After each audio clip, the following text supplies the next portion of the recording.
Hello, hello, hello. Welcome back to the RuffTalk Sports Podcast. I'm your host, Kelvin Ruff Jr. Don't forget the Junior. This is episode 21 of the RuffTalk Sports Podcast. I know last week I started at like 10. That was because I forgot the amount of episodes that I did. The last one that I tracked after Googling it, I think I left off at 20. So we're going to call this one episode 21. I know it's weird going from 10 to 21, but whatever. I'm just keeping up where I left off at. We have a lot to talk about in sports. There are so many interesting topics. A couple of good rants I might go on today. And I don't really have much to say, being that it's still preseason. There's not too much going on. The Olympics, there's a lot going on. Not really with the Olympics anymore. The Olympics are over, but still a lot of headlines have come from the Olympics.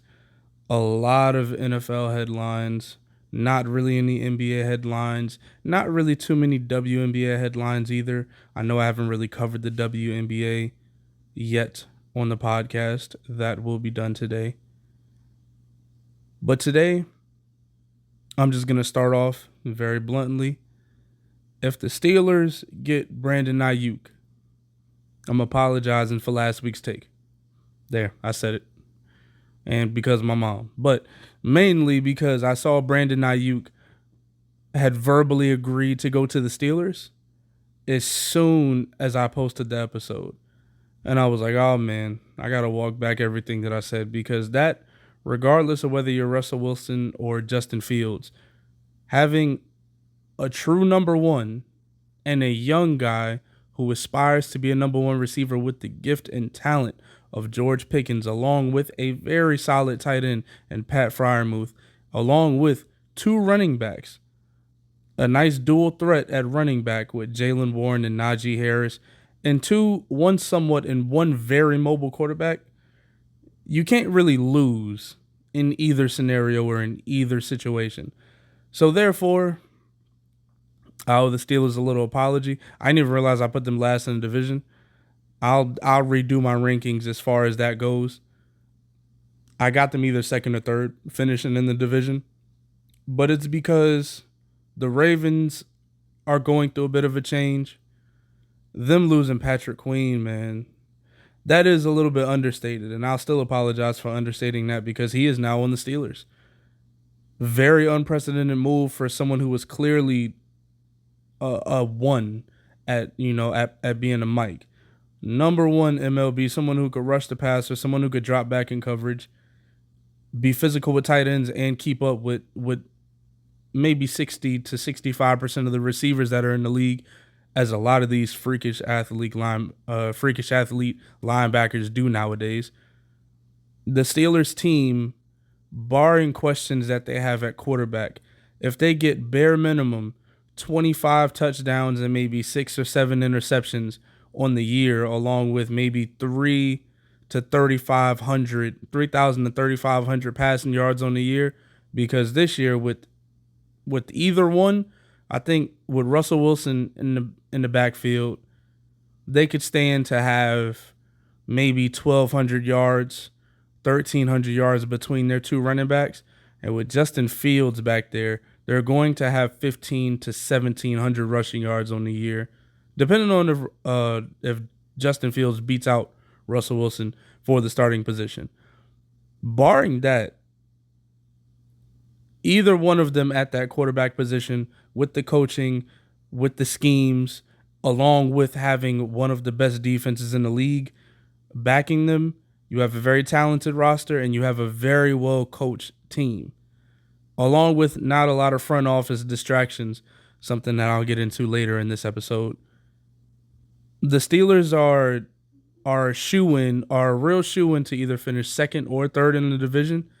And when I say third, I mean third as in you still make the playoffs and you may have the same record as the second seed, but you lost one of the division games closer toward the end of the year. It's going to come down to something like that. And with this division, it always does. But this year, if Freaky Man Watson play how he's supposed to play, they can avoid being fourth place. But as of right now, I'm gonna switch up a lot. The Bengals in first. Joe Burrow sounds confident, and a confident Joe Burrow and a healthy Joe Burrow means that they're playoff bound, they're AFC Championship bound. I can't count them out. And right behind them is either going to be the Ravens or the Steelers, and those two are going to be having a dogfight behind the Cincinnati Bengals.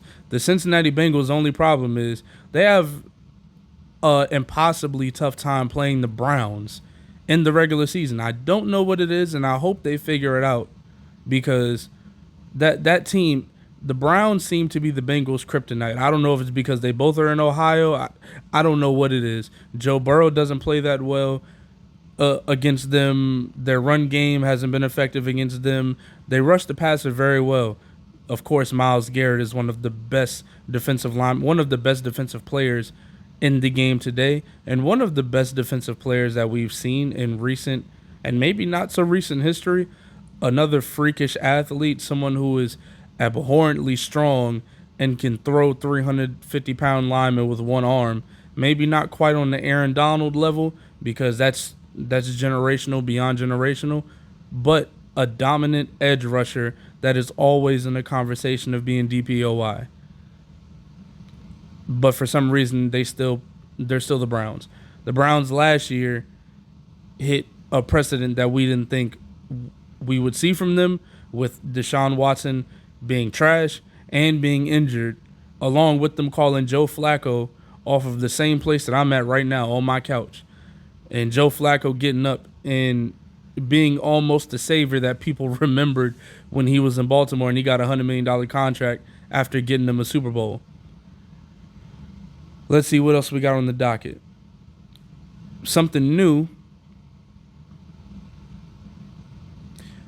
I'll get this one out the way because it's the most painful. The Patriots have traded Matthew Judon to the Atlanta Falcons. With that trade, two things are for certain. One, the Atlanta Falcons are going to win the NFC South. If you are a bettor, which I am, I'm going to put them in to win the division, along with a few other teams. The Falcons are going to win the division because they're going to be able to rush the passer and they're going to be able to move the ball up the field. Kirk Cousins may not be the greatest quarterback in the world, but Kirk Cousins ain't no slouch when it comes to moving the ball up the field. And second, the Patriots are guaranteed to tank now. The Patriots, even after having the number 3 pick and drafting Drake May, what this means is they're going to tank with the young quarterback. And in hopes with them tanking, they may get a perennial Pro Bowler on the defensive end as a rookie. They're going to try to draft one, or they're going to try to draft an offensive weapon to be able to complement Drake May. It's going to be one of those two things. And if it's neither one of those things, they're going to be in the market to finding a quarterback in next year's draft, which would confuse the absolute hell out of me. I would hope you guys wouldn't draft Drake May. Gerard Mayo. I would hope you wouldn't draft Drake May just to be looking at Shador Sanders coming out next year. Listen, I know the Jets, if Aaron Rodgers plays for the Jets this year, the Jets are guaranteed to win 10 games. I understand the franchise is showing a lot of dysfunction. I'll get to that in a second. The Jets are going to win 10 games. The Bills are going to win 10 games. The Dolphins are going to win 10 games. The Patriots will be fortunate to win 5 games. We're terrible now, and I'm just going to say for now, because I got faith in Gerard Mayo, and I got faith in the Patriots in having good ownership, even though, according to documentaries and shows that have come out, ownership may not have been as stable and have made the decisions that we would have thought they would have made coming on the back end of Tom's career and Bill's career and so on and so forth. I just know what it is. The writing is on the wall, and they're doing what every other terrible team does when they get to this point, and that's tank. Despite them already having high draft picks, some of the highest draft picks they've had in the past 20 years, if they hadn't traded for them, they're tanking. It's unfortunate, but it is an unfortunate truth that we have to deal with as Patriots fans.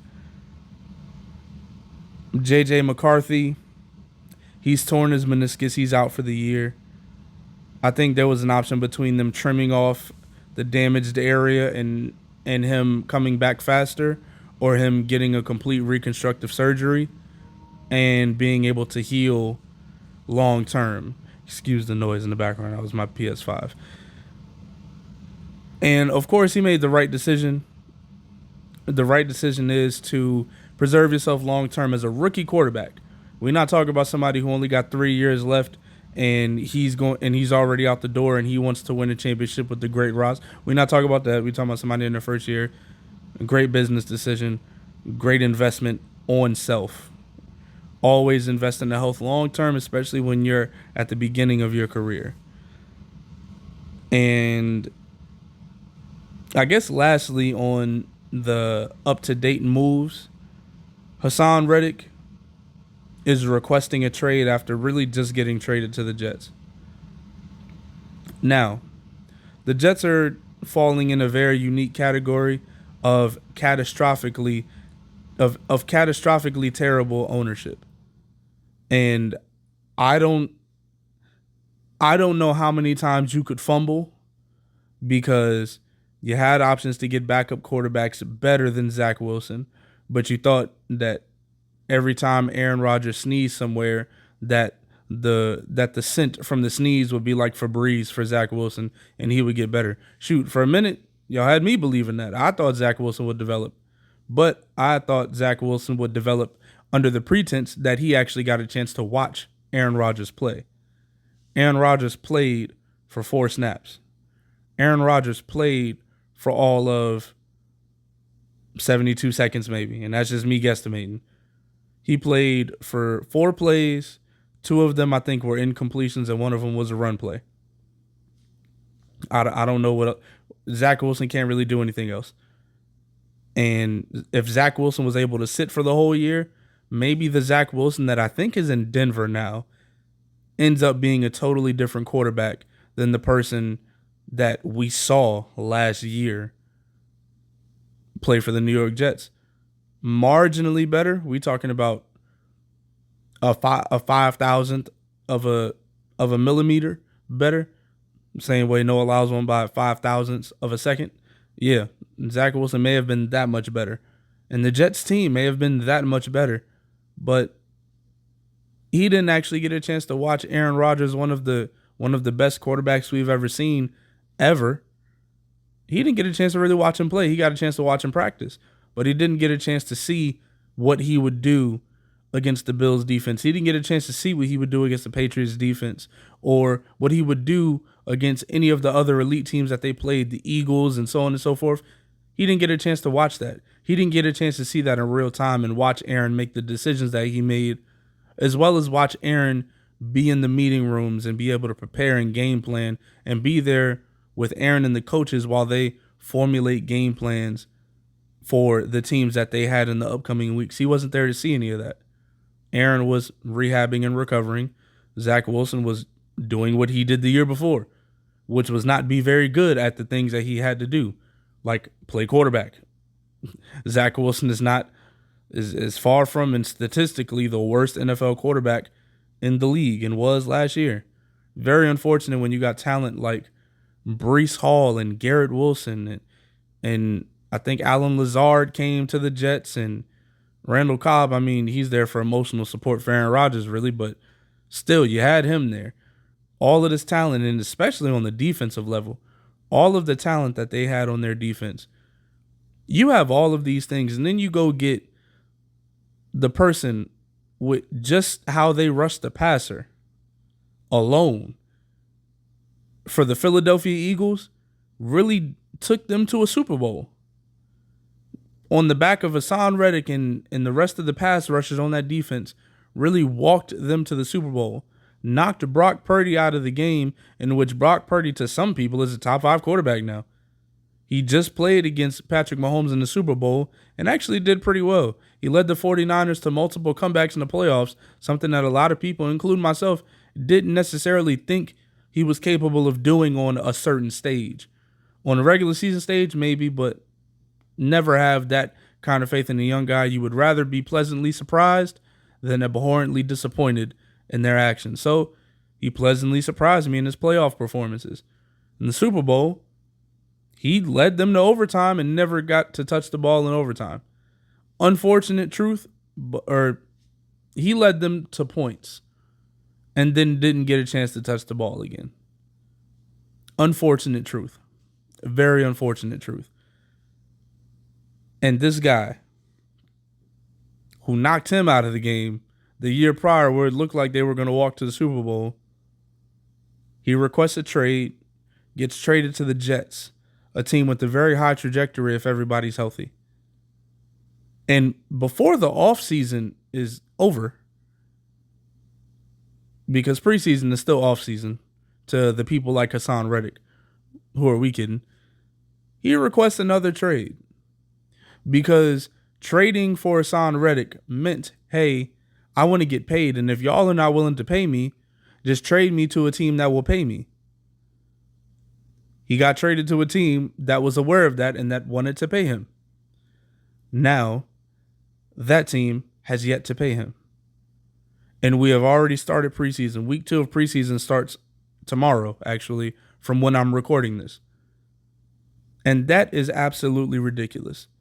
The Jets front office is showing a level of incompetence that is unlike anything that we've seen recently, except from one franchise. I'll get into that in a moment.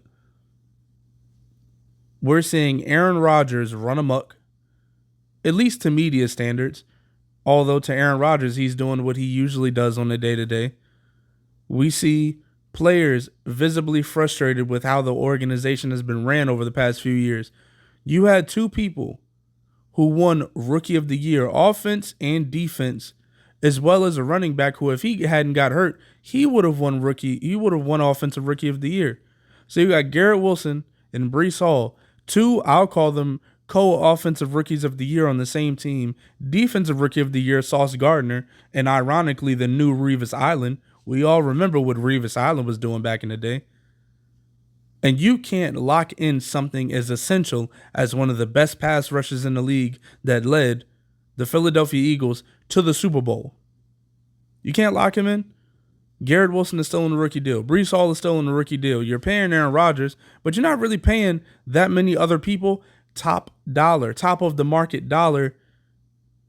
Just give Hasaan Reddick what he's asking for.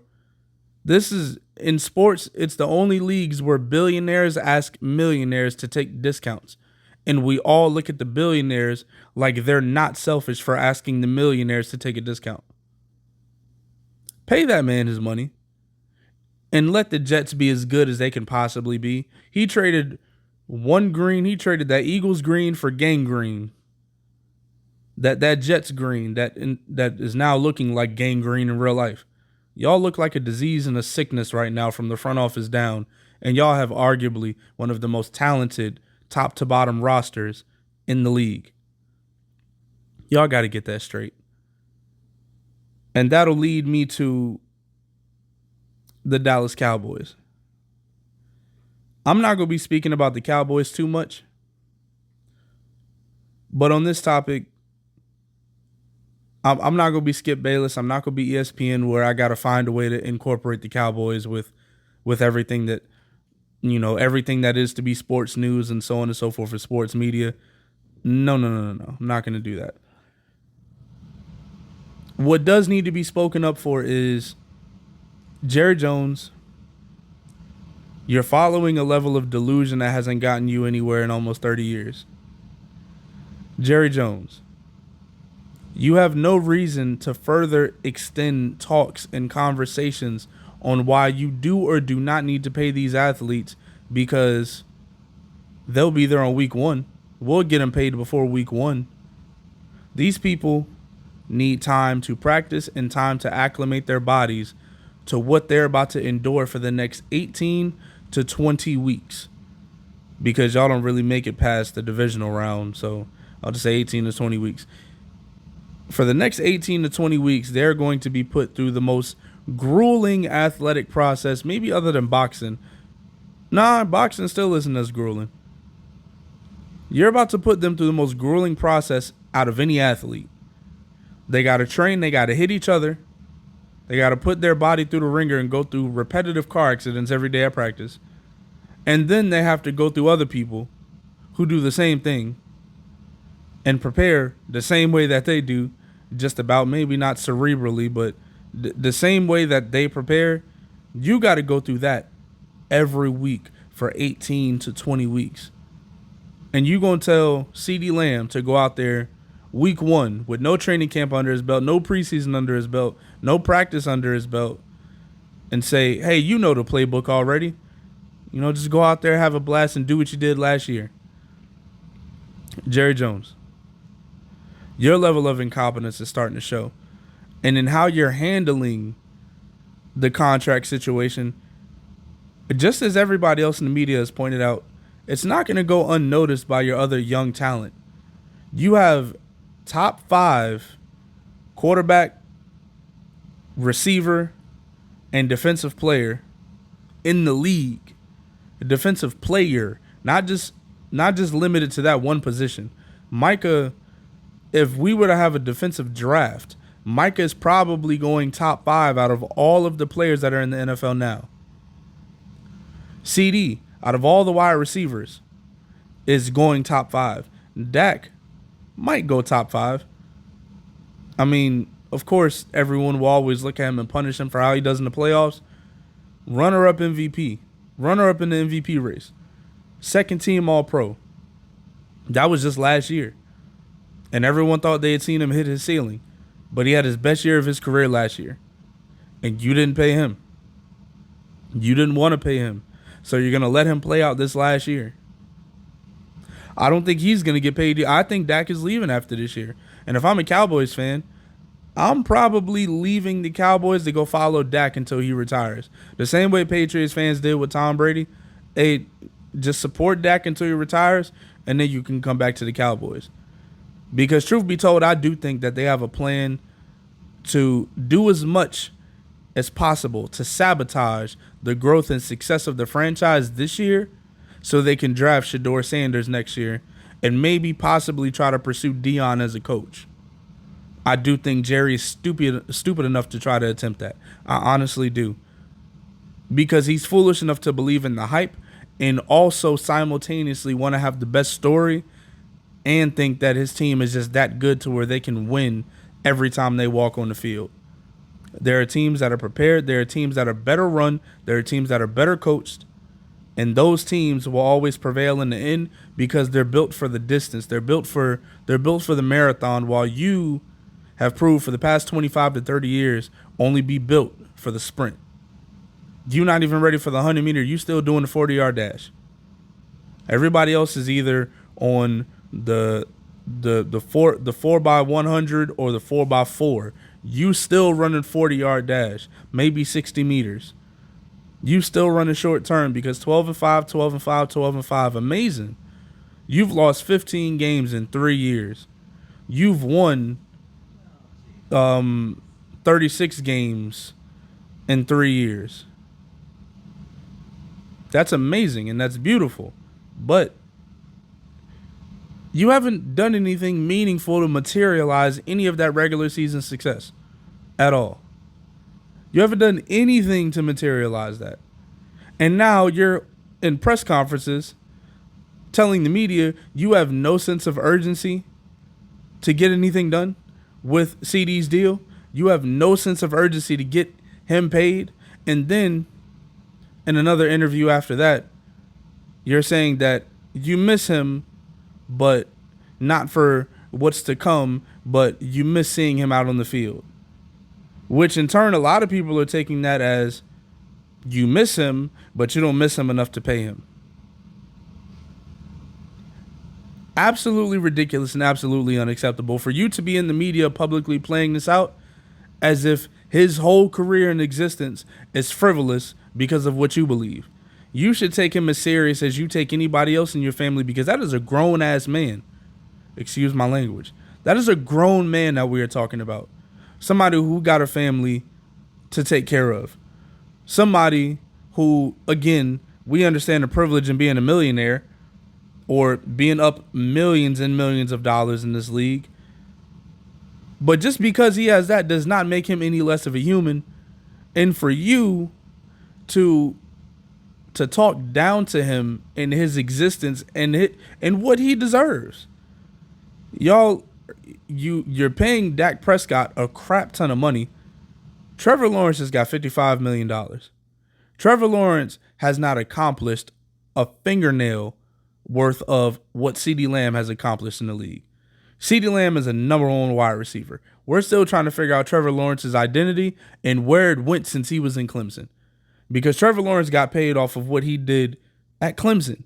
Trevor Lawrence is still getting benefits from what he did in college, what he did in high school, him being a prototypical quarterback, and him being 6'4", 230 pounds, and him running kind of fast, him having long hair, square jaw, big nose, whatever y'all want to. He literally got paid almost to look pretty in the uniform. Because Trevor Lawrence threw 4 interceptions in a playoff game, and the Los Angeles Chargers folded, because that's what the Los Angeles Chargers were known to do. They have one of the most talented receiver rooms, a running back that would be compared to Super Bowl winning running backs that played for the Patriots. We talking about Dion Lewis. We talk about James White, Danny Woodhead. We talking about those running backs, except he was a real 1,000-yard running back, along with being able to get 600-700 yards receiving. He was a smaller and not as strong Christian McCaffrey, for lack of better terms. And he also wasn't as durable, but Christian McCaffrey also ain't been the most durable running back either. That's why he plays for the 49ers, because Carolina Panthers figured, hey, he can't stay on the field. He can't stay healthy. He's expendable. Carolina's offensive line was just terrible, but whatever. So many things up and down the line. So many things up and down the line. We're watching all of these people get paid, and the people that deserve to get paid get treated like this. The people that deserve to get paid are almost being ridiculed publicly, being mocked publicly, not even, for some apparent reason, not even really being acknowledged as being a valuable piece and cog to a franchise that needs him. If he's not there, Dak is not the same quarterback. He's really not. I mean, we talk about somebody who was going tit for tat with Tyreek Hill. We all know the cheetah, but guess who was right there? And I think CeeDee Lamb led the league in receptions last year. He's right there. He's right there in yards. He's right there in receptions. He's right there in touchdowns with the cheetah. Somebody who's literally a cheat code for the NFL. Somebody who just recently said he could beat Noah Lyles in a race. I mean, I disagree. But seeing Tyreek Hill run with pads, it kind of just makes you wonder how fast he can run without him. Tyreek Hill could probably run a 4.25 with pads on in a 40-yard dash. Probably 4.25, 4.3 with pads on, with full equipment on. We see everyone else look like they're in slow motion when they get around him. And the guy who's tit for tat with him is struggling to get a contract. I don't even know if he's asking for as much as Justin Jefferson got paid. But Jamar Chase has yet to be paid. Bengals, y'all need to get that done too, just to put more pressure on the Cowboys. Jamar Chase is about to get paid. We just watched A.J. Brown get paid, Devontae Smith get paid. We done watched so many different receivers get paid. CeeDee should have been paid as soon as the playoffs, as soon as they got blown out by the Green Bay Packers. There should have been a check handed to CeeDee Lamb in the locker room. Hey, listen, you ain't got nothing to worry about. Because the reason why Dak isn't being paid is because of that Green Bay game. That's what Jerry Jones said. How come you haven't paid Dak yet? Green Bay. That's my only answer. Now, Dak, just based off of being the next man up, does deserve to be paid, and he does deserve to be the highest paid in the league right now, just based off of this weird next man up theory that all of these quarterbacks get outrageous money because they're next. Jordan Love got paid $55 million off of basically 6 or 7 good games. He got paid for half of a season in one playoff game. That's what he got paid off of. Trevor Lawrence got paid off of potential because he looked good in high school and college. That's what these people get paid off of. Jared Goff has been has been to a Super Bowl, and he took the Detroit Lions to an NFC title game. And Jared Goff is not getting as much love as any of these other mediocre quarterbacks that are getting paid. And other quarterbacks that actually have really good upside to him. I think Trevor Lawrence has upside, but he's been in the league long enough to be judged harshly. None of that has materialized in anything. I think he's capable of being a late bloomer, but I'm sorry. That doesn't materialize into anything in real time. Trevor Lawrence is just going to fall in line of being another quarterback with amazing potential. We've watched number 1 picks fall from grace very quickly. Look at Baker Mayfield. Sam Bradford was trash. Just look at it. It's right there in front of you. It's unfortunate, but it exists. Now, I'm going to get back on Jerry Jones real quick. One thing that's not fair is when a picture resurfaced of you being in attendance of, I think, one of the schools, it might have been in Texas, first starting to get integrated. And you were standing behind all the white people who saying a bunch of racial slurs to the black people that were walking by, just looking to try to go to school and get an education. It showed some of them looking pretty angry, and it just showed you on looking. And everyone immediately grouped you to be with all the other white supremacists that exist in the world. Everyone said, oh, look, he was racist back in the day, even though I think that picture was from you in high school. Me personally, I know what was going on back in the day when I was in high school, when I was in middle school. And the things that we did back then, a lot of us, if we were fortunate enough to make it further in life, a lot of us grew up and realized, hey, man, we was wilding back then. The same reason why saying someone was racist in 7th grade, to me, don't really hold no waters, because that person could grow up and have a mixed family and realize that, a lot of the behavior that I was projecting when I was in 7th grade was very inappropriate, and it shouldn't have been like that. I grew up in the background that did this, that, and the third. I didn't really truthfully understand and know any better until I got older. No, I'm not calling nobody racist at 9, 10, 11 years old. When you start getting to be a senior in high school, that type deal, and you doing it then, I'm going to look at you differently. And I'm still not going to look at you the same as if you was 35 years old projecting racism out to other people. I'm not going to look at you the same then because you was in high school. We've done young and dumb things when we were in high school. So therefore, you just being there and the picture of you being there, you get unfairly indicted for with that. But here's the other part of it. When someone's asking you about a young African-American man's future being in your hands, and the first thing that comes out of your mouth is, first, laughter. You laugh.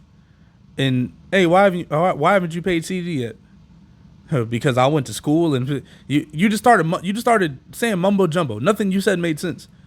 And then, no, I don't know why, but no, I don't have a sense of urgency to pay him. And everyone around you just started laughing, and they almost laughed with you because they were afraid to speak up against you and what you were saying. That's what it almost sounded like. There was so much money sitting in front of them that they just heard your wealthy laugh and then tried to laugh wealthy with you. Because what you said was complete BS. You have no sense of urgency to get a deal done with your number 1 wide receiver, top 5 wide receiver in the league, 2-time All-Pro wide receiver. You have still on a rookie deal. You have no sense of urgency to get him signed, and you're laughing about it multiple times in the media. Okay. It smells like bigotry. It smells like complacency. And it smells like, I don't even know if this is the right word, or right, I said white word, that's funny. Right word. Really downtrodden. Looking down upon somebody who was one of your athletes and one of your players. You look like that term owner is getting to your head, and you looking like a different owner than the owner of a football team. Hey, listen, everyone here respects your history, and also, me being honest, I totally respect how you've handled a lot of your other players in the past. on a business decision and as a business move, I have nothing but love and respect and adoration for how you do business, because you run arguably the most valuable franchise in the world. Yes, the world. That star that's in the middle of that field, all them jokes, you make just as much money off of people that hate you as the people that love you. That's genius marketing, if you ask me. The problem is when it comes down to the nitty gritty, when it comes down to what matters, once you look past that and you understand the game and you just want to see good football, which I guess not a majority of people really just want to see good football. They want to see brands. We'll get to that later as well. People just want to see brands, but at the end of the day, you have goals to where you said you're starting to, the reality of your mortality is starting to hit you. And you would like to see your team win a Super Bowl before, the inevitable. A beautiful soliloquy, a beautiful statement, and totally understandable. I 1000% understand what you mean by that. The problem is you're not interacting with your own staff the same way. You're treating them as if they themselves are just frivolous beings that are around you. A ceedee is an essential cog for you to get to a Super Bowl. ceedee is your Michael Irvin. I don't know if you realize why you ingratiated him in the 88 club. You encouraged him to wear 88. Michael Irvin, Dez Bryant encouraged him to wear 88. But he really is the Michael Irvin of y'all's team. He is y'all's number one wide receiver. People underestimated his ability to be a number one. And what has he done? Oh, nothing. Just 2 All-Pros in his rookie deal. Nothing major. And you speak about him with such a lack of respect that it brings disdain to your franchise. You make your quote, ceedee retweets it. LOL, with a period afterwards. Just in case you don't know, he's not laughing out loud, Mr. Jones. He's not laughing out loud. LOL means laugh out loud, but when you put a period after it and everything is lowercase, I guarantee you he's not laughing. Let alone out loud. He's not laughing at all. That was more so of a, huh. That was it. Not even a, huh. Okay. It was, huh. And then just shake your head and then close your phone. Because now he still has to play for you. He still has to go in there, look at the star, and look at you and say, oh, that was just all a part of negotiations. Everyone says that, but in the back of their mind, they understand now. They understand what it really is. And they have to walk around with a hardness in their heart about you, about the franchise, and about the business. And it shouldn't have to be like this. If he figures that out, cool. Let that be behind the scenes. You have been foolish enough to let this play out in the public. Absolutely disgraceful and disrespectful to the business that you conduct.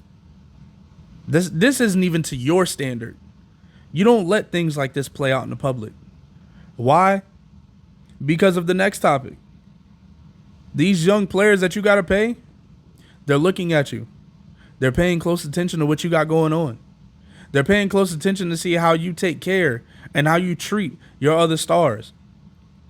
Yeah, Ezekiel Elliott got paid a little late, and he was the highest paid running back in running back history. Yeah, that's cool.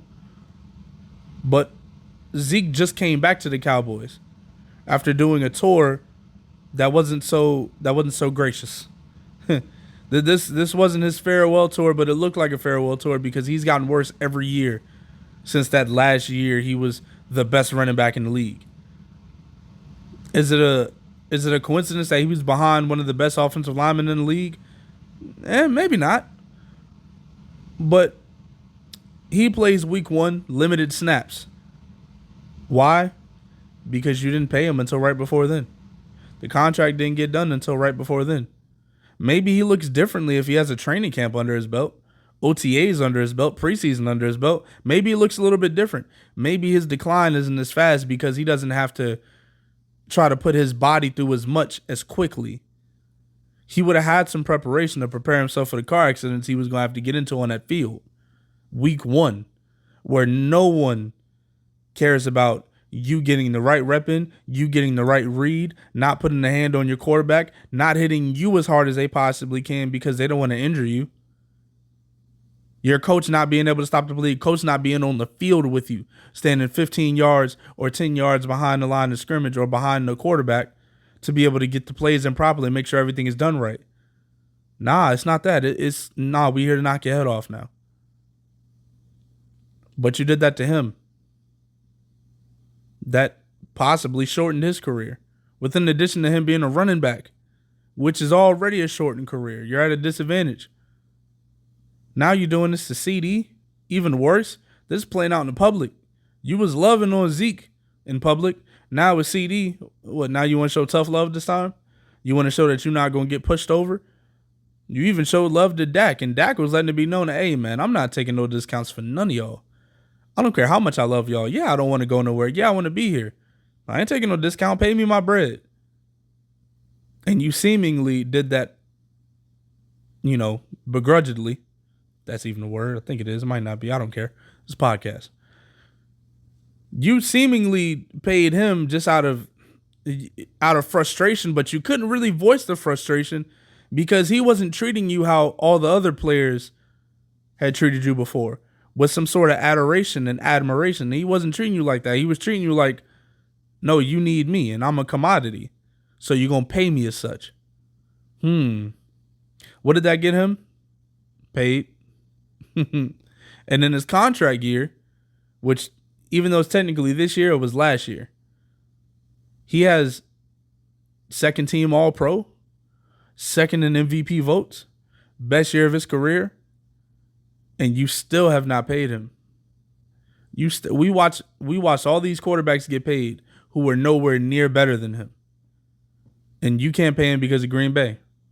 All right, cool. Let him hit the open market because I think this is Dak Prescott's last year. I think this is Dakota Rain Prescott's last year of being a Dallas Cowboys quarterback. And I look forward to seeing where he goes in the future because I think what's going to happen, if I'm not mistaken, if the Patriots are terrible, they just traded Matthew Judon. If the Patriots are terrible, they're going to make room to trade for Dak Prescott. And then they'll make some free agency moves. They'll have the number 1 or 2 pick with how bad they will be. They will trade the number 1 pick for Dak Prescott, number 2 pick for Dak Prescott, and maybe, a couple more draft picks. The Dallas Cowboys will draft Shedeur Sanders, and Shedeur Sanders will have CeeDee Lamb. Hopefully y'all get that deal done with Micah Parsons. And I don't know, maybe that is the plan. That might be the plan. Who knows? But when y'all pay Micah, someone who voices his opinion freely every week. He's almost like the Draymond Green of the NFL. He voices his opinion freely every week after every game, no matter whether it's win or loss. Respect to him for that, by the way, because I'd be a sore loser. I ain't doing no podcast after we lost. Crazy. We talking about him being the next LT, the next Lawrence Taylor. You think he not noticing what you doing to ceedee? He retweeted ceedee saying LOL period after your little debacle with you and your porters who kiss up to you. As someone who is a fan of good football, there's not a lot of room for these type of things to be involved. And it's unfortunate because the league is no fun when 2 teams are not good. The league is no fun when the Steelers aren't good. And the league is no fun when the Cowboys aren't good. Because regardless of whether the Cowboys lose in the playoffs or not, we love to hate Dallas because of y'all's fans. And when y'all's fans make the playoffs, that little bit of fear that they could win a couple games to get on the run, it gives a rush to everybody. But then it is also the most entertaining crap in the world when those fans have to watch y'all lose in the divisional round every year. Man. It's amazing every year it happens, and it's happened every year for 25 to 30 years now. Gerald. It's happened for 25 years now. You got to get it together. You ain't sniffed an NFC title game since the 90s. You ain't won a Super Bowl since I just shot out of my mama's womb. Haven't even seen one. Ain't smelled one. The last trophies probably smell like Virginia Slims. That's probably what your last Super Bowl smelled like. It's probably, I don't know, whatever they was smoking back then. With no filter. That's probably what the last Super Bowl trophy smelled like. Your last Lombardi trophy smells disgusting right now. Because it's been sitting there for so long and you've probably been kissing all up on the trophy because you ain't been able to touch one. You ain't been able to reach out to one. You ain't even been able to look at one unless you went to the Super Bowl. And if you ever been to a Super Bowl in the past 25 years, you went to go watch somebody else play. It's unfortunate and it's terrible. And this is the franchise that you running, not into the ground, but when it comes to football, you're the most consistently inconsistent franchise in the league right now. The most consistently disappointing franchise in the league right now. And a contract dispute that you're having right now is whether you want to pay CeeDee Lamb. And you think Micah Parsons is going to take kindly to that when it's his time? You know how much he going to want. Whoever is above him right now on defense, he wants the top of that, as well as I want more than CeeDee. I want more than Justin Jefferson. I want more than Christian McCaffrey. I want more than all these guys because y'all called me the next Lawrence Taylor and y'all believed it. And guess what? I ain't no slouch on that field. Regardless how you feel about him in a run game or whatever the case, that Micah Parsons kid is special, man. He's special. Watched him for a couple years now, and he's gotten better every year, and he is special. I watched that dude battle a sumo wrestler and win. He lost the first round. It was pretty funny. But he beat a sumo wrestler. If you understand how strong their center of gravity is, and for him to get him out of the ring off of brute force, that young man is different, Jerry. And he's watching how you're treating CeeDee. Please get it together because I want to see the Dallas Cowboys be great. I do. I don't want y'all to have to tank and get Shedeur Sanders. I want y'all to be great. I do. It's entertaining. I want to see a Steelers Cowboys Super Bowl this year. If that's possible, I would love to see that. But look at where we're at now versus where we could be. Look at where we're at now versus where we could be. Too many people trying to stand on their principles.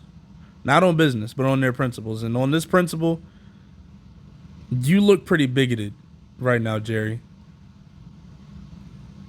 I've never seen you that way because so many people have so much great respect and reverence for you. I've never seen you look like that. You look terrible outside, Jerry. You got to get it together, man. You got too great of a roster for you to sabotage it like this. Okay. Long rant. My apologies. Team USA. That'll be my next topic. Oh, preseason week 1. Week 1 of preseason was very interesting. Week 1 of preseason showed me that Caleb Williams, it is very possible that Caleb Williams is exactly who everyone thinks he is. And that alone is a pretty amazing feature. Caleb Williams being as impressive as he was in those snaps, I've seen a couple of drop passes. I think he went 4 for 7 for over 60 or 70 yards. Caleb Williams looks amazing. But preseason, some people look amazing in preseason. But what made him look amazing in preseason is the moment didn't look too big for him. He was very calm and very poised, and even when he was scrambling and running for his life when the pocket would break down, he still looked calm and was looking down the field. Caleb Williams looks great. J.J. McCarthy actually looked pretty good, but, he gone for the year now. I didn't really see a lot of starters. I need to see Aaron Rodgers on the field. I really do. I know Aaron may not feel like, or the GMs and the coaching staff of the Jets, already terrible, but they feel like maybe Aaron doesn't need to play. Hey, that's why y'all have been losers for the past 15 years, because of making decisions like that. Aaron needs to play. Aaron, the reps that Aaron really needs is these preseason reps because he played part of a preseason game last year. tore his Achilles 4 plays in to the regular season. He needs those real-time reps. Don't deny him of the real-time reps because of your pride and your ego thinking that Aaron's experience will override all of this. Aaron is 40 years old now. Let that man get his reps. He got enough rest. He got enough recovery. Let him get the reps.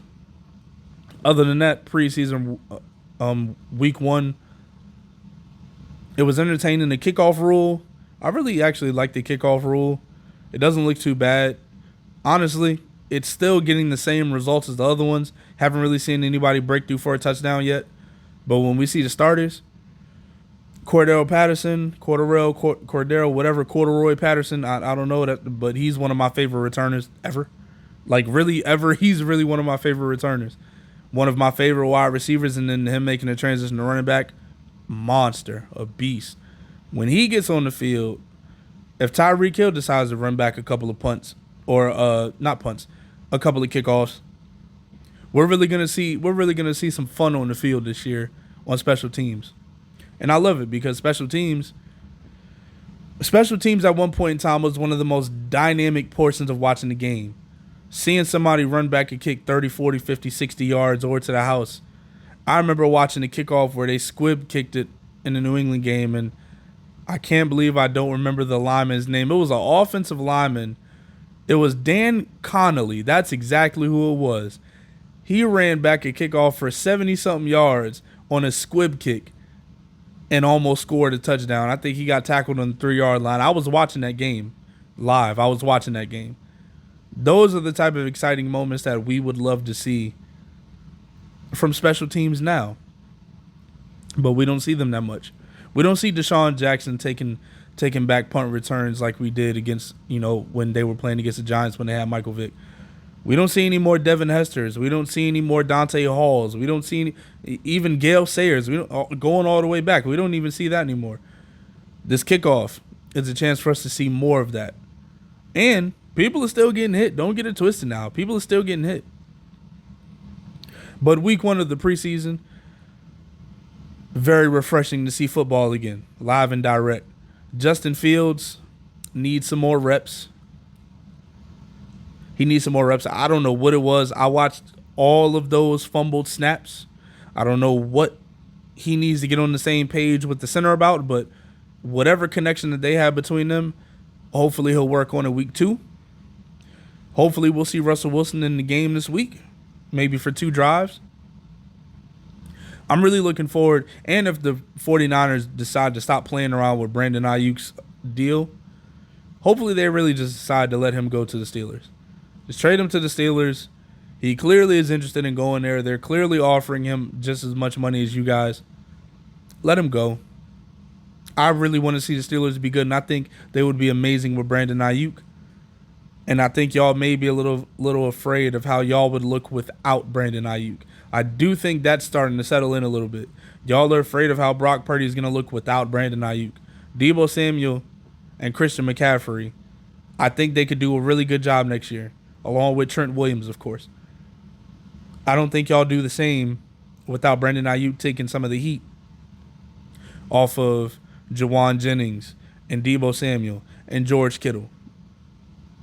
I'm not sure. I'm honestly not sure.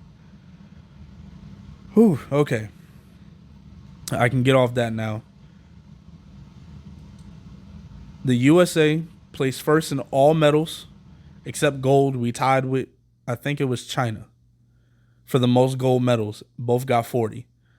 But gold, bronze, and silver in totality, America got the most. Round of applause for America. Congratulations. Congratulations. Y'all did amazing. Team USA did amazing. The men and the women's side. And to the people who say they only won by 1 point because they didn't have Caitlin Clark, I don't think Caitlin Clark could have did anything with them girls.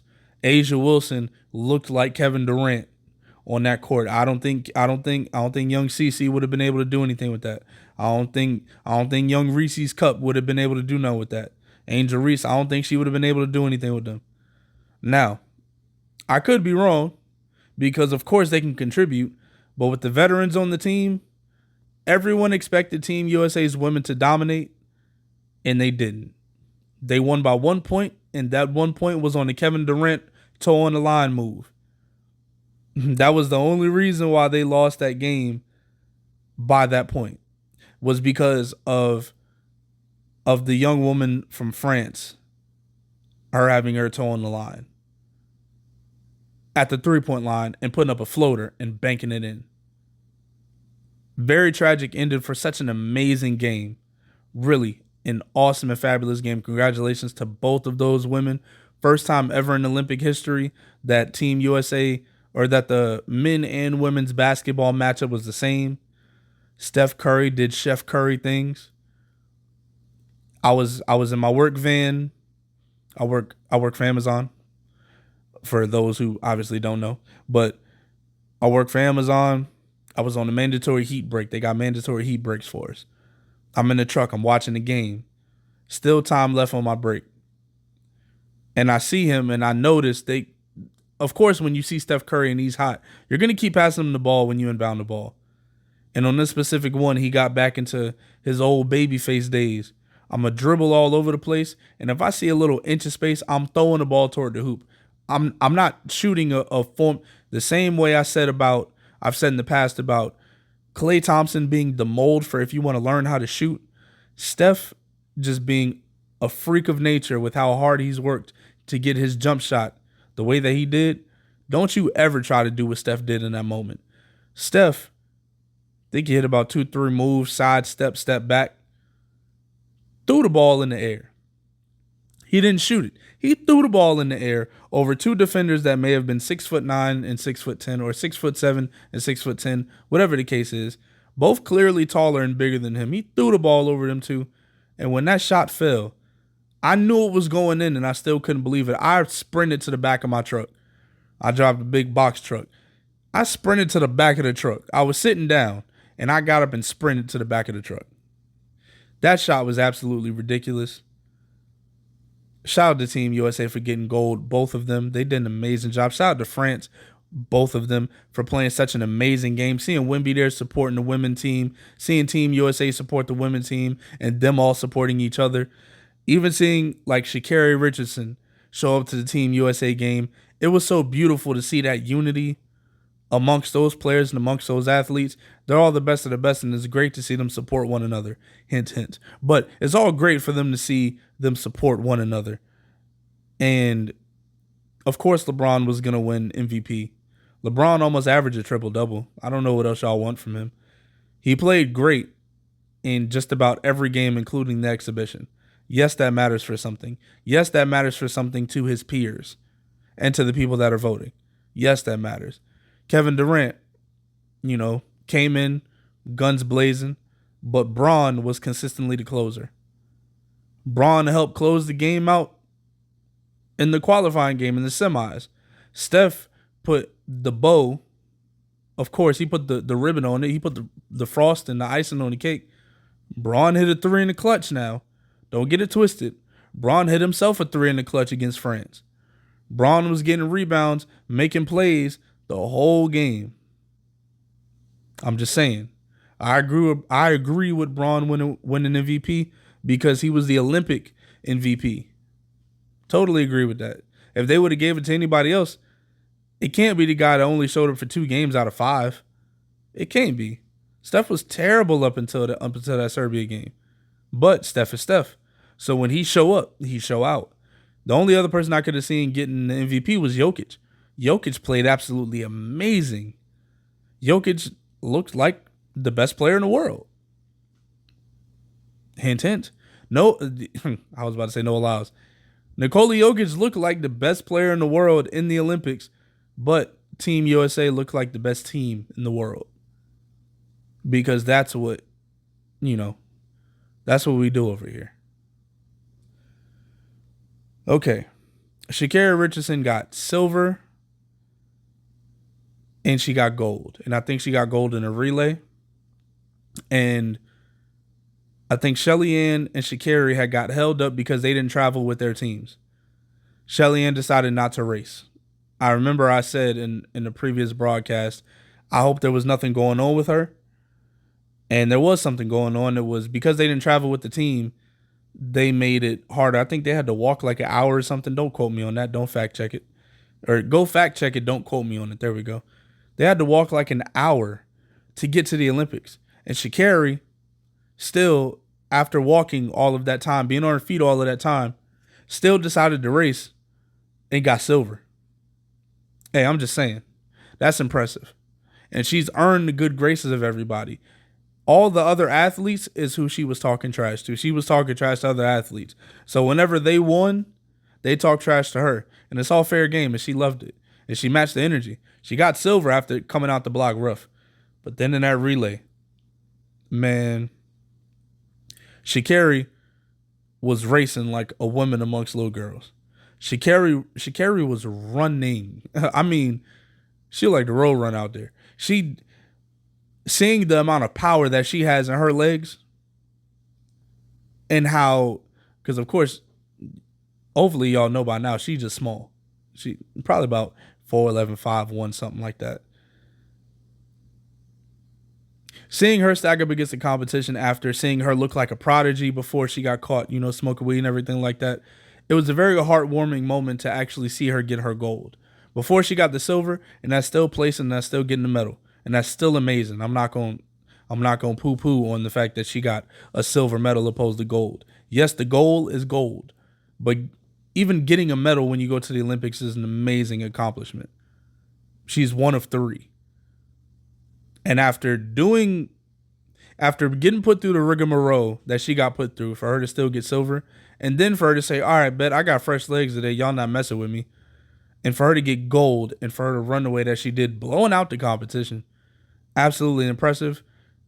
And I'm abhorrently proud of what she did and her growth and how far she's come and the fact that she is a world champion. Congratulations to you, Sha'Carri Richardson. Congratulations to the women that all ran with you as Team USA that ended up also getting gold medals. Congratulations to everyone in the United States that got a gold medal and silver and bronze. Congratulations to all of you.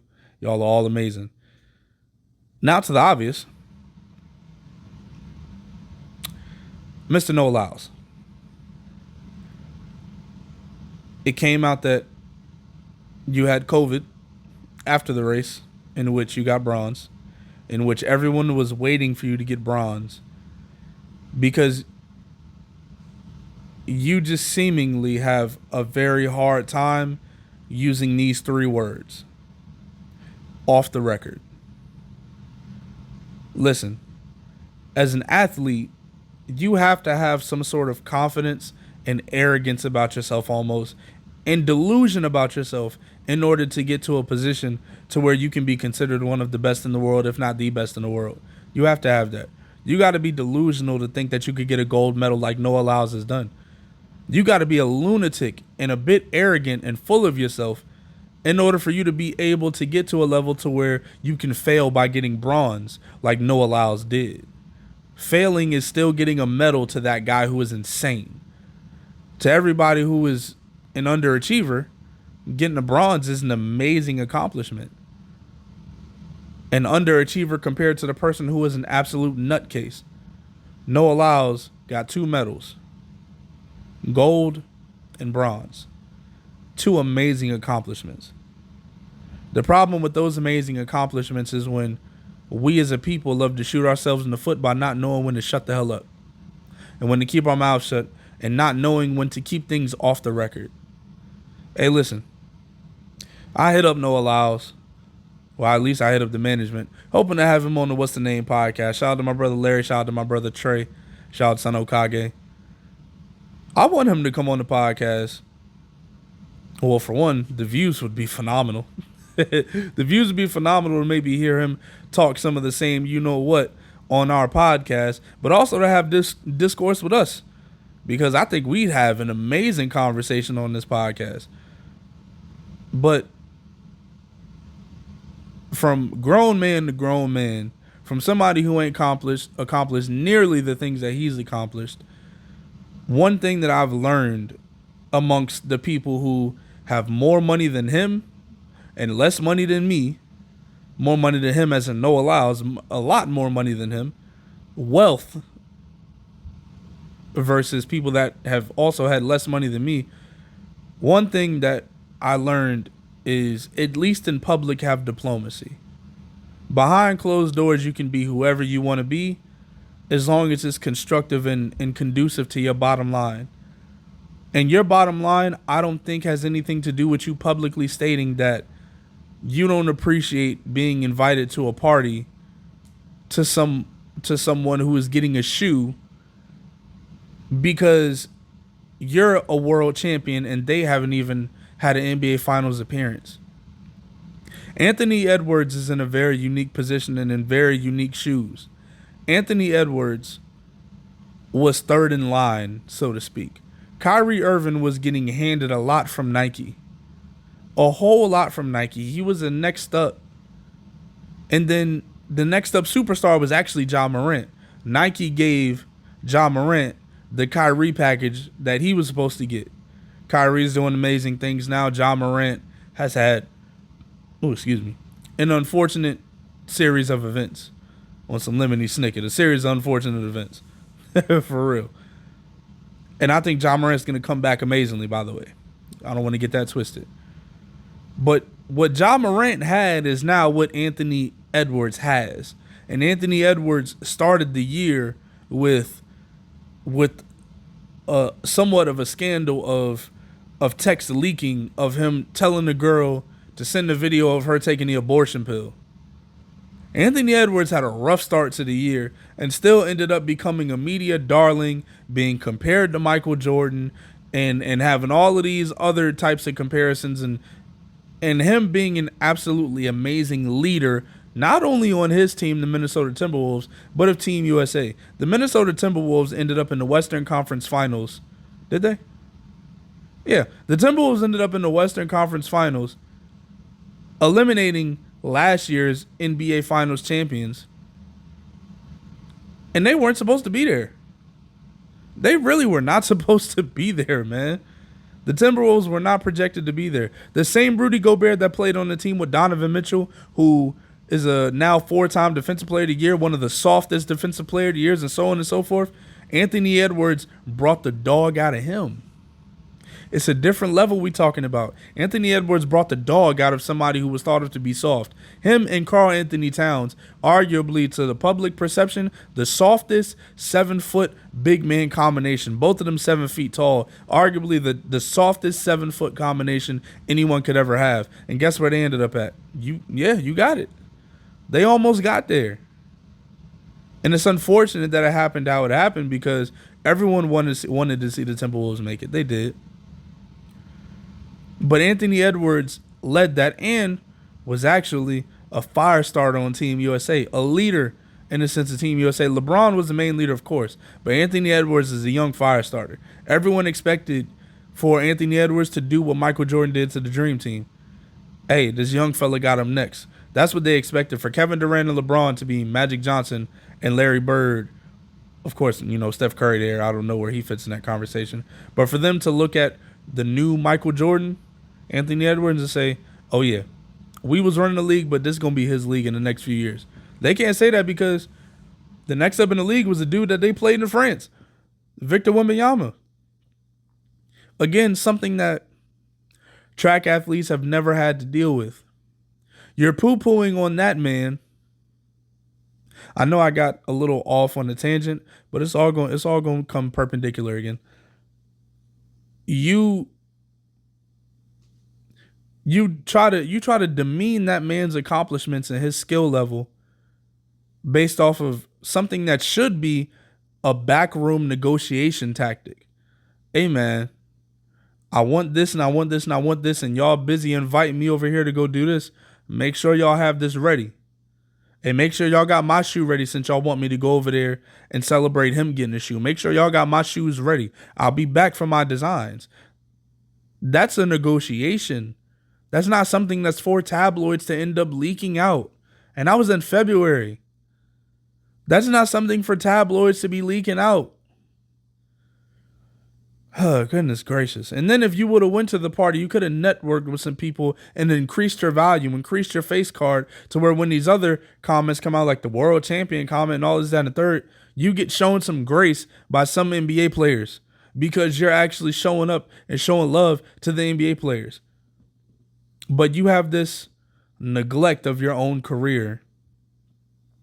You're neglecting your own public image, and whether you believe your image plays a big part in your career or not, hey, listen, if it was strictly based off the art and not off the image, a lot of these rappers that are famous now wouldn't be famous.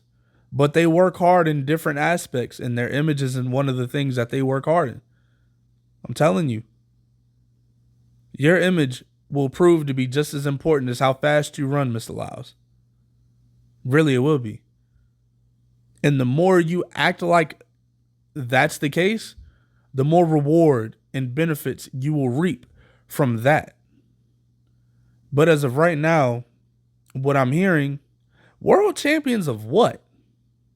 And I never said he didn't deserve a shoe. He's amazing. He's an amazing athlete. And congratulations on being a world champion. That was shady too. You saying that was shady too, Mr. Lyles. Hey, listen. He's an amazing athlete. If you wanted to congratulate him, you should have been at the gold medal game with Sha'Carri in them.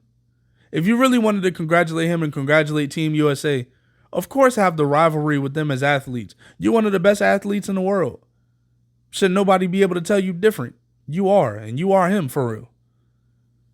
But don't congratulate somebody on Twitter when behind closed doors and on tabloids and when you get a microphone in your face, you're quick to try to shoot down the accomplishments of other people.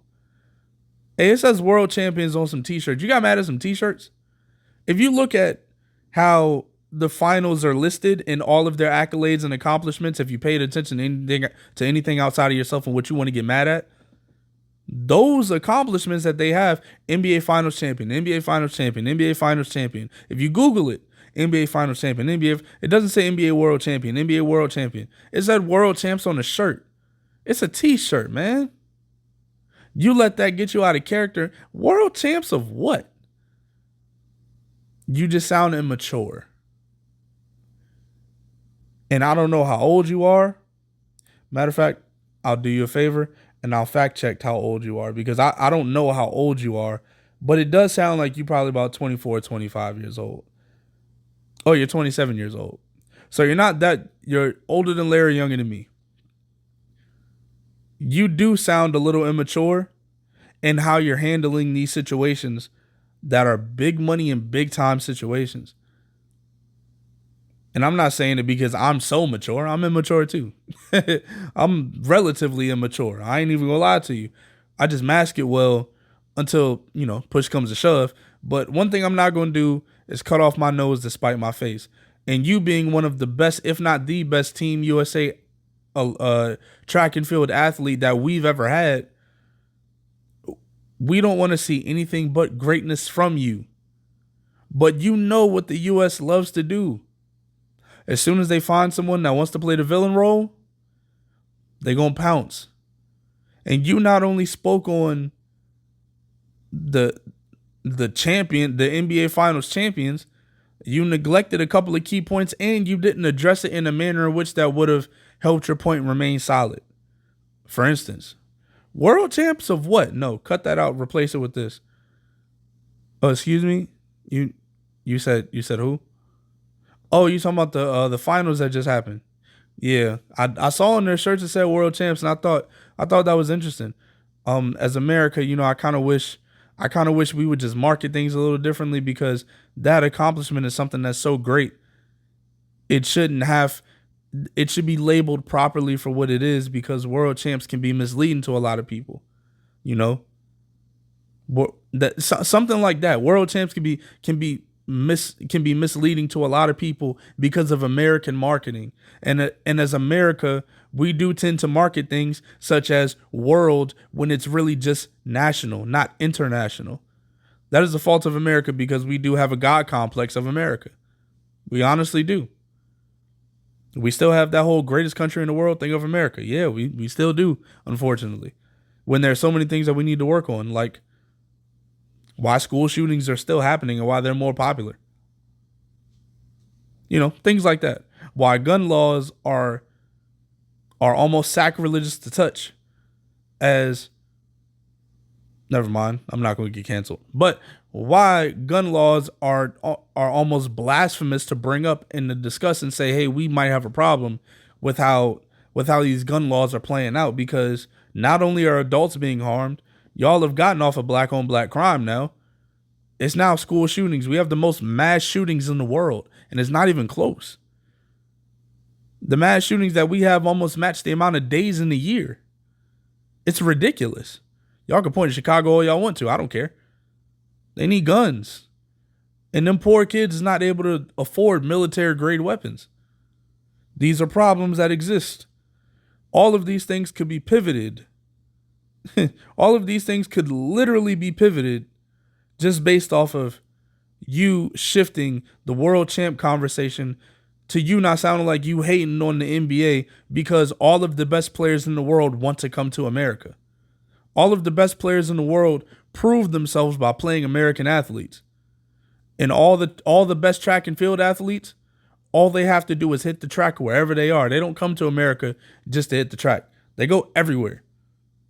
Now, I wish track and field would get something like a NTA, a National Track Association, where all of the fastest runners end up running for different cities and states and get drafted and run something like the NBA or the NFL, so you could have, a vantage point of what they go through.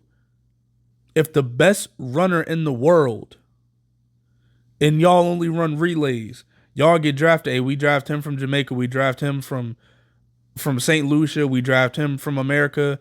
And we got Noah Lyles as our number one pick. Feeling what that's like and watching the millions and hundreds of millions run, the amount of camaraderie that you have to build with these people in these other countries, and then you got to leave and then, compete. If that was the case for you guys, maybe you would understand the perspective of even being able to market those things. Imagine two of the best runners in the world being on the same team and them losing to the team that you on. Hey, if the two best runners in the world, the two fastest runners in the 100-meter in the Olympics and in the relay, they on a team with two other worldly talents, and you are the fastest runner on your team and everyone else on your team doesn't match up to them, but because you have an amazing coach, because y'all have amazing practices, and because you are as amazing as you are, you end up actually defeating that team? Very unlikely, right? But possible. That's what the NBA and the NFL has done. Mainly the NBA. I can't say the NFL because it's not as international as it could be yet. But as the NBA, that's what you got to deal with. Jokic being the best. Jokic being the best NBA player by far in the NBA. He didn't make it to the Western Conference Finals. And he just won the chip the year before. Again, if I'm from Serbia and I win MVP in the NBA and I win the NBA Finals, I'm the best basketball player in the world and I play for the best basketball team in the world. Respectfully. You're not going to tell me nothing. I took it all over. I came from over there to over here and took over. Yeah, I'm the best. I'm the best in the world. As an athlete, you got to have that. And being at the NBA game was so far ahead for so long, yeah, they can act like that. Your statement will be more true in the next couple of years, but the way you project those statements, you got to work on that. You got to work on that, and that's a part of growing up. That's a part of being an adult, and that's a part of being a responsible adult, most importantly. And I believe in you to become that. We all make young mistakes. I'm still making young mistakes. Trust me. I believe in you, and I have faith in you to get better at those things. 1,000%. Because you are one of our greatest athletes in this country's history.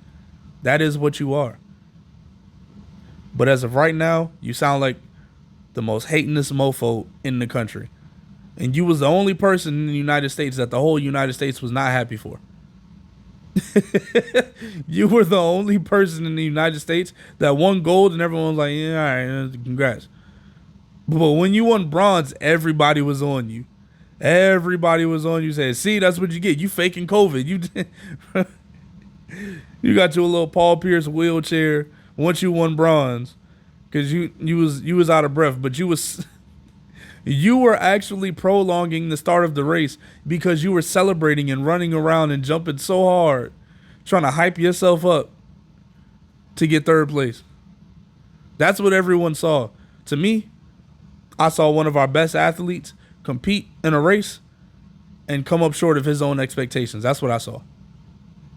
But I still saw that person contribute to the USA winning the Olympics. That's what I saw. Without your gold, we got 39 medals. And without your bronze, we got one less medal. Or we got 39 golds, which would be second place to China. And without your bronze, we would have one less bronze. I still see you as a key contributing factor and a key cog to the United States reigning supreme in this world game and being a world champion. That don't mean because of what you said. Like, because of what you said does not mean that I have to not support you. It's just one of the many mistakes that we as black people make. We cut off our nose to spite our face, and we shoot ourselves in the foot every time we take a step forward. We don't have to do that. If we actually ever get a chance to meet face to face and actually get a chance to exchange words, have a conversation, man, I got questions that I would love to ask you. And of course, you could even take this clip and hold me accountable and responsible for what I'm saying right now. I support you. I don't care. Regardless. I support you as one of our greats and as one of our greatest athletes that we have. And I think that's all I got for y'all today. I mean, basketball season's around the corner. Football season, we could smell it. Football season is right there around the corner. Preseason week 2, we only got 3 weeks of preseason now, I think. And the regular season starts the first week of September. My birthday's the second week. Let's see, for my birthday, NCAA 25 if I ain't got it, Spider-Man 2 if I ain't got it, and a new pair of deciding the brand right now because Ray J don't own Raycon no more, so I'm debating. But they are the most durable. So Raycon, if you see this, go ahead and sponsor me. A new pair of Raycon headphones. Headphones that I've had so long that despite anything that they've been through, they still work for me. The only one that doesn't work for me is the one that I accidentally ran over in my car. And ironically, that one still actually worked. It was just a little smushed up. So the most durable headphones in the game. Hey, Raycon, if you're looking for a sponsorship, holla at your boy. FanDuel, DraftKings, Fanatics. What's the other one? Underdog. What's the Prize Picks? Hey, any of y'all looking at me? I'm your boy. I do amazing ad reads. Hey, Amazon. I already work for y'all. Let me go ahead and collect the sponsorship too. I still keep delivering for y'all if y'all give me a 6-figure sponsorship check. Don't matter to me. I still keep delivering for y'all. I'll still be a loyal employee with the sponsorship. First one to ever do it. You feel what I'm saying? Brought to you by. This podcast is brought to you by. Hey, I'll do all of that. Anyway, I appreciate you guys tuning in to the RuffTalk Sports Podcast. This was episode 21 of the RuffTalk Sports Podcast. They say talking sheep here. We like to have the rough talks, the good conversations, the real meaningful conversations that hold their weight in gold. Enjoy y'all's week, enjoy y'all's weekend, and stay tuned for the next episode.